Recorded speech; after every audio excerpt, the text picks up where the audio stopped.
เพณีแต่ละเผ่าสืบไปเขาต้นตระกูลเดิมมาเอกลักษณ์แต่งกายงามตาสาวหลวงน้ำทาลานเจ้ามอมหลวงไปเที่ยวเมืองสิงห์กินข้าวซอยอาหารพื้นบ้านสาวเมืองสิงห์ดูมันขยันตำหูเข็นฝ่ายลงพวงพบน้องบุญธาตุเจียงตึงไอโตตะลึงยืนทรงงงงวง12 เพ่งพระจันทร์เต็มดวงตาสองหน้านวลแวววับแสงตา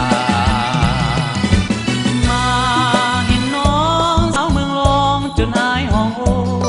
เก็บเกี่ยวสาลีหมากหมูบัดวงทรงโตคือสาวเผ่าอาคาเสียงโกบคุยคุ้งสุ่มสร้างขัวมิตรภาพลาวเมียนมาน้ำลงตกกาต้นผาเป็นเทือนไฟฟ้าสว่างสวัยโอ้เวียงภูคาเมืองเดิมดาภูคาหญ้าไทยมาเห็นแล้วติดใจสาวภูคาไว้ดูมันงามลายน้องปลูกต้นยางพาราขายเป็นสินค้าทวีรายได้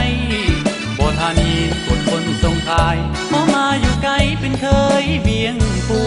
คายามเมืองวีละสนนาแลอย่าลืมแวะบ้านเผาทำน้ำกรูดถึงเขตผู้ดอยหลายสุดบ้านลาวสาวพูดอยู่เรียบน้ำทาสามัคคีห่วมเผ่าดีแท้สาวนาแล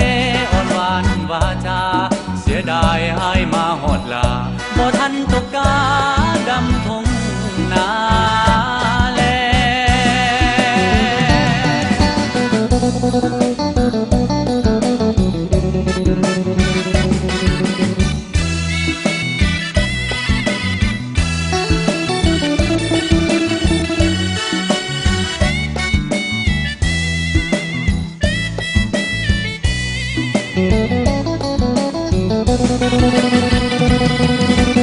มาเห็นน้องสาวเมืองรองจนอายห้องโอเก็บเกี่ยวสาลีหมากหมูบัดวงทรงโตคือสาวเผ่าอาคาเสียงโกบคุยคุ้งสุ่มสร้างขัวมิตรภาพลาวเมียนมาน้ำลงตกกาต้นผาเป็นเทือนไฟฟ้าสว่างสวัยโอ้เวียงภูคาเมืองเดิมดาภูคาหญ้าไทยมาเห็นแล้วติดใจ